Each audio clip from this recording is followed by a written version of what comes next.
Rest எடுக்கணுமா? தம்பியோட 2 பேரும் போயிட்டு வாங்க. கருப்பு சாரியில மட்டும் இல்ல, இந்த வாடமல்லி சேலையிலும் ரொம்ப அழகா இருக்கேன். வாடாமல்லியா?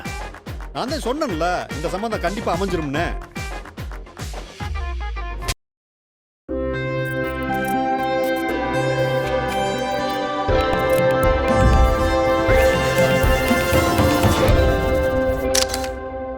வணக்கம், நான் உங்கள் ராகவகுமார். இது தீபிகா அதிர்வுகள். மீண்டும் ஒரு விமர்சனத்தில் உங்களை சந்திப்பதில் மகிழ்ச்சி.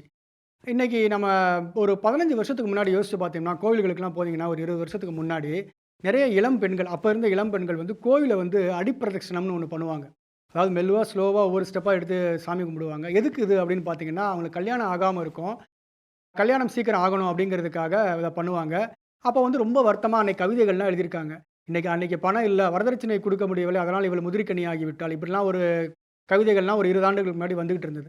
ஆனால் இன்றைக்கி இப்போ நினச்சி பார்த்தா இந்த மாதிரி அடிப்பிரதட்சணம் வந்து எந்த பெண்களும் பண்ணல. ஒருவேளை பண்ணால் இன்றைக்கி இருக்கிற 30 வயசுக்கு மேலே இருக்கிற ஆண்கள் தான் பண்ணுவாங்க போல தெரியுது. ஏன்னா இன்றைக்கி கல்யாணம் ஆகாத ஆண்கள் நிறைய பேர் தமிழ்நாட்டில் இருக்காங்க. 30 வயசுக்கு மேலே 30, 35, 32, கிட்டத்தட்ட 40 கூட நிறைய பேர் மேரேஜ் ஆகாமல் இன்றைக்கி தமிழ்நாட்டில் இருக்காங்க. தமிழ்நாட்டிலுடைய ஒரு முக்கியமான பிரச்சனையாக இப்போ இருக்கக்கூடிய ஒரு விஷயம் வந்து முதிர் கண்ணன்கள் அதிகமாக இருக்காங்க. அதாவது முதிர் கன்னிகள்னு முன்னாடி சொல்லுவோம் இல்லையா, அது மாதிரி இப்போ முதிர் கண்ணன்கள் அதிகமாக வந்துக்கிட்டு இருக்காங்க. 30+, இன் பிட்வீன் 30 to 40க்குள்ளே நிறைய பேர் இப்போ வந்து இருக்காங்க.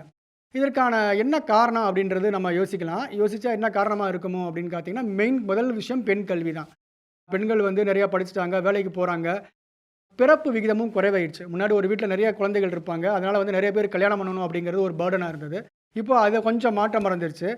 அதனால் இன்னொருத்தர் பெண்கள் வந்து படிக்கிறாங்க, வேலைக்கு போகிறாங்க, சுயக்காலில் நிற்கிறாங்க அப்படின்ற போது அவங்களுக்கான திருமணமும் தள்ளி போகுது. இது வந்து சமூகத்தில் ஒரு ரிஃப்ளெக்ஷனாக ஆண்களை வந்து இன்றைக்கி கொஞ்சம் பாதிச்சிருக்குன்றது உண்மை தான். இது வந்து மாற்று கருத்து கிடையாது. இன்றைக்கி வந்து நிறைய இடங்களில் வந்து ஆண்கள் திருமணம் ஆகாமல் இருக்கிறத நம்ம பார்க்குறோம். மகள் தேவைன்னு சொல்லிட்டு நிறைய ஆண்கள் வந்து விளம்பரம் கொடுக்குறதையும் நம்மளால் பார்க்க முடியுது. ஸோ இப்படி ஒரு சுச்சுவேஷனில் நம்ம ஒரு படம் வந்து இதை மையமாக வச்சு ஒரு படம் வந்திருக்கு. படத்தினுடைய பேர் வந்து லவ் மேரேஜ்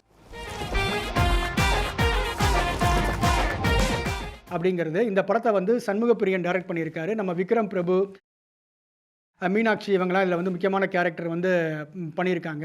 இது என்ன கதை அப்படின்னு பார்த்தீங்கன்னா, நம்மளுடைய விக்ரம் பிரபு அவருடைய ஃபேமிலி வந்து மதுரையில் இருக்குது. அவருக்கு ஓரளவு நல்ல வேலையில் இருக்கார், ஓரளவு சொத்து இருக்குது, எல்லாமே ஒரு நடுத்தர குடும்பம். ஆனால் அவருக்கு 32 வயசு ஆகுது, கல்யாணம் ஆகலை. அவருக்கு என்ன காரணம்னா, பொண்ணு பார்க்குறாங்க, சல்லடை போட்டு தேடுறாங்க, அவருக்கு வந்து பெண்ணே கிடைக்கல.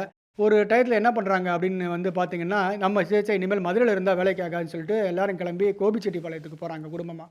போய் அதுக்கு அப்போ என்ன முடிவு எடுக்கிறாங்க அப்படின்னா, இது வரைக்கும் நம்ம நம்மளுடைய ஜாதியிலேயே வந்து பெண் பார்த்துக்கிட்டு இருந்தோம், அதனால் கிடைக்கல, நாம் வந்து இன்னொரு சமூகத்தில் இருந்தாலும் பரவாயில்ல அப்படின்னு சொல்லிட்டு போய் பெண் தேடுறதுக்காக போகிறாங்க. இங்கேருந்து கிளம்பி போகிறாங்க, போய் கோபிச்செட்டிப்பாளையத்துக்கு போகிறாங்க.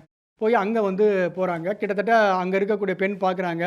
பெண் பார்த்துட்டு கிளம்பலாம் அப்படின்னு நினைக்கிறப்ப நம்ம COVID-19 வந்துடுது. அதனால் ஊரடங்கு போட்டுடுறாங்க.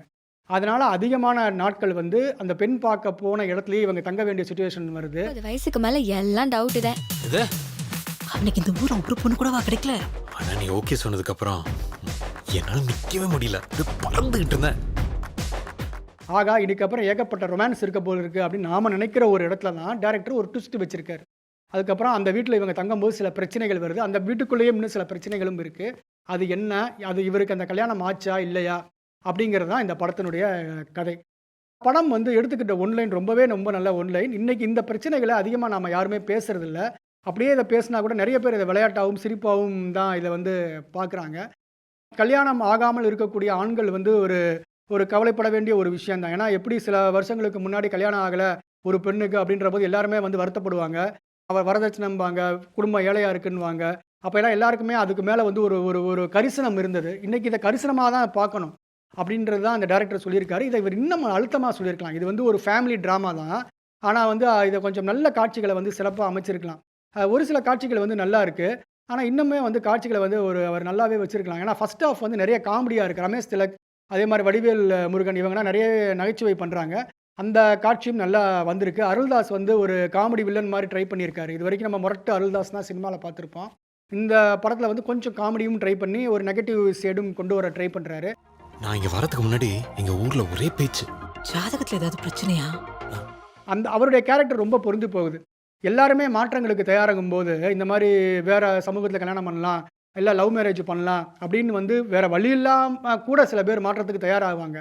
ஆனால் அந்த இடத்துல ஒரு சொந்தக்காரங்கன்ற பேரில் வந்து ஒருத்தர் வந்து இந்த மாதிரி பண்ணிக்கிட்டே இருப்பார், குழப்புவார், ஏதோ ஒரு பழைய விஷயத்த பேசிக்கிட்டே இருப்பார். 4 பேர் 4 விதமாக பேசுவாங்கன்னு சொல்லிட்டு சொல்லுவாங்க இல்லையா, அந்த மாதிரி 4 பேரில் ஒரு கேரக்டராக இந்த அருள்தாஸ் வந்து நடிச்சிருக்காரு. இதெல்லாமே அவர் நல்லா பண்ணியிருக்காரு. ஆனால் படத்தில் வந்து இன்னும் வந்து காட்சிகளை வந்து ஆழமாக வச்சுருக்கணும். ஒரு சமூக பிரச்சனையை பேசுகிறோம், அது ஒரு குடும்பத்தின் வழியாக பேசுகிறோம் அப்படின்ற போது இன்னும் ஒரு காட்சிகளை வந்து ஆழமாக வச்சுருக்கணும். பர்டிகுலராக இந்த கதை வந்து விக்ரம் பிரபு தான் சுமந்துட்டு போகணும். இந்த கதையை வந்து அவர் தான் சுமக்கிறாரு. இந்த திரைக்கதையும் இதனுடைய படம் வடிவமைக்கப்பட்ட விதமும் வந்து அவரை சார்ந்து தான். அவர்கிட்ட இன்னும் நடிப்பு வந்து நல்லா வாங்கியிருந்திருக்கலாம். ஓரளவுக்கு நடிக்கிறாரு. ஆனால் வந்து இன்னும் வந்து அவர்கிட்ட வந்து ஆழமான நடிப்பு தேவை. இன்னும் வந்து அந்த ஒரு ஒரு ஒரு ஒரு கோபம், அந்த ஆற்றாமை இதெல்லாம் அவர் இன்னுமே நல்லா பண்ணியிருக்கலாம். சோகம் மட்டும் கொஞ்சம் நல்லா பண்ணியிருக்காரு. இன்னும் வந்து அவருடைய நடிப்பு வந்து நல்லா கொண்டு வந்திருக்கலாம். இந்த படம் ஒரு இடத்துல நல்லா பேசுது. எப்படின்னா, அதாவது என்னென்னா சலடை போட்டு தேடி பொண்ணு கிடைக்கல அப்படின்ற போது நம்ம வந்து வேறு ஜாதிக்கு கல்யாணம் பண்ணுறதுக்கு ரெடி ஆகுறாங்க பேரண்ட்ஸு. அதே டயத்தில் அவன் தன் வீட்டில் இருக்கக்கூடிய ஒரு பெண்ணு வந்து லவ் பண்ணா அப்படின்னா உடனே வந்து எதிர்க்கிறாங்க. இந்த முரணையும் நம்ம வந்து பார்க்க வேண்டியிருக்கு அப்படின்னு இந்த படத்தை வந்து டைரக்டர் வந்து சொல்லியிருக்காரு. தூக்கநாயம் படத்தில் ஒரு பொண்ணு இருக்கு. தூக்குநாய்க்கம் பாளையமா? பார்ப்போம்.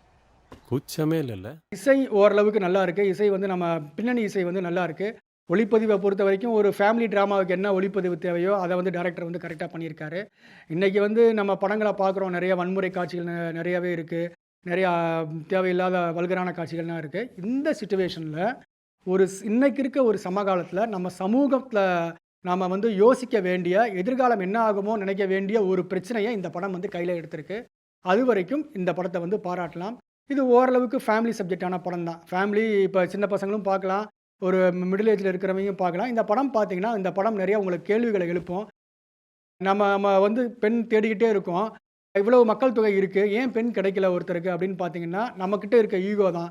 நம்மளுடைய வசதி வாய்ப்பு, நம்மளுடைய ஜாதி, குறிப்பாக பார்த்தீங்கன்னா ஜாதி தான் இதை போர்ட்ரேட் பண்ணுறாங்க. ஜாதி, நம்ம குடும்ப பழக்க வழக்கம் பேசிக்கிட்டு இருக்கிறது, இதெல்லாம் எப்படி வந்து நம்மளுடைய கல்யாணத்தை இன்னும் தண்ணி போகுது. பர்டிகுலராக பார்த்தீங்கன்னா, ஆண்களுடைய கல்யாணத்தில் அது எப்படி ஒரு ரிஃப்ளெக்டை ஏற்படுத்துது அப்படிங்கிறத இந்த படம் வந்து சொல்லுது. இந்த படம் பார்த்துட்டு வெளியில் வந்தீங்க அப்படின்னா கொஞ்சம் இதை பற்றி நீங்கள் யோசிப்பீங்க. படம் வந்து கொஞ்சம் ஒரு மீடியமான ஒரு திரைக்கதை அமைப்பில் இருந்தால் கூட இந்த படம் வெளியில் வந்து நீங்கள் பார்க்கும்போது கொஞ்சம் ஒரு திருமணத்தை பற்றிய ஒரு புரிதலும், திருமணத்திற்கான போவதற்கான காரணங்களும் உங்களுக்கு வந்து ஓரளவுக்கு புரியும். கண்டிப்பாக மிஸ் பண்ணாமல் இந்த படத்தை பாருங்கள். மீண்டும் ஒரு விமர்சனத்தில் உங்களை சந்திப்பதில் மகிழ்ச்சி அடைகிறேன். நன்றி, வணக்கம். நான் உங்கள் ராகவ் குமார், தீபிகா அதிர்வலுக்காக.